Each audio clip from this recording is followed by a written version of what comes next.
Top science के प्रश्नों में सबसे पहला प्रश्न है मित्रों कि तुल्यकालिक कक्ष की समय अवधि क्या होती है।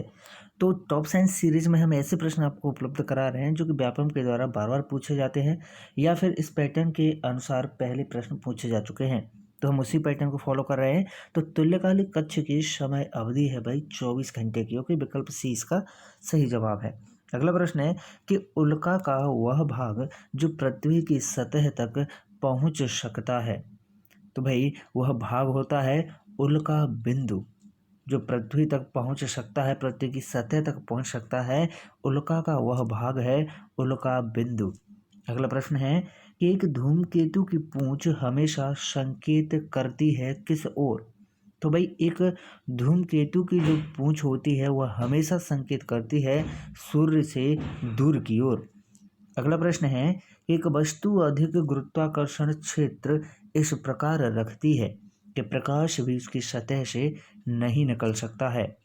तो भाई इसका सही विकल्प क्या होगा? ब्लैक होल, न्यूट्रॉन तारा, अभिनव तारा या फिर सफेद बामन तारा। तो इसका सही जवाब है ब्लैक होल।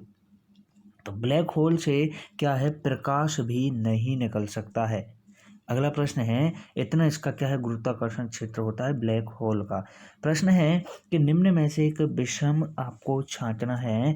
तो यहाँ पर इसका सही जवाब है घनत्व।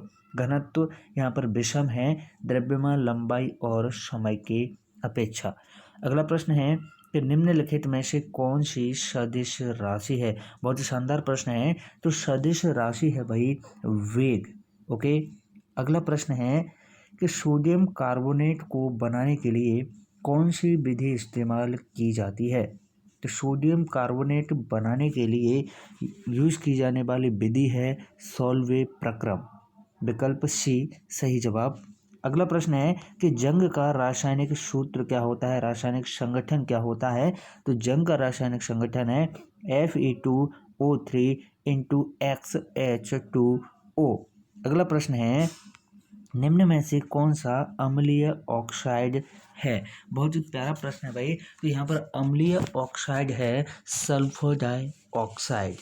अगला प्रश्न है अम्लीय ऑक्साइड कौन सा है, ओके, इस तरह के प्रश्न पूछे जाते हैं। प्रश्न है कि तत्वों के भौतिक और रासायनिक गुण उनके परमाणु क्रमांकों के आवृत्ति फलन होते हैं। ये कथन जाना जाता है भाई किस नाम से? ये आधुनिक आवर्त नियम से जाना जाता है। विकल्प बी इसका सही जवाब है। ओके, और इससे पहले वाले वीडियो में हमने देखा था मेंडलीव का आवर्त नियम क्या होता है। अगला प्रश्न है कि निम्न में से भर्जन कौन सा प्रक्रम है।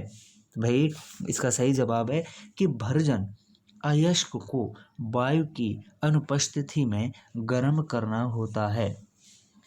प्रश्न है कि निम्न में से कौन सा अम्ल ठोस नहीं है। तो यहाँ पर ठोस अम्ल नहीं है, एसिटिक अम्ल। प्रश्न है कि न्यूट्रॉन की खोज का क्षेत्र किसको दिया जाता है। तो न्यूट्रॉन की खोज का क्षेत्र दिया जाता है भाई चैडविक को। प्रश्न है कि हमारे शरीर में कितने एमिनो अम्ल हैं जो विभिन्न प्रकार के प्रोटीन बनाते हैं। तो हमेशा याद रखें हमारे शरीर में 20 प्रकार के एमिनो अम्ल हैं जो विभिन्न प्रकार के प्रोटीन बनाते हैं। ओके, तो इसी तरह के टॉप साइंस के प्रश्न देखने के लिए आप बने रहिएगा तेज एजुकेशन के साथ। हम इसी तरह आपको एग्जाम पैटर्न के अनुसार टॉपिक वाइज प्रश्न उपलब्ध करा रहे हैं जो कि आपकी परीक्षा के लिए अति महत्वपूर्ण है।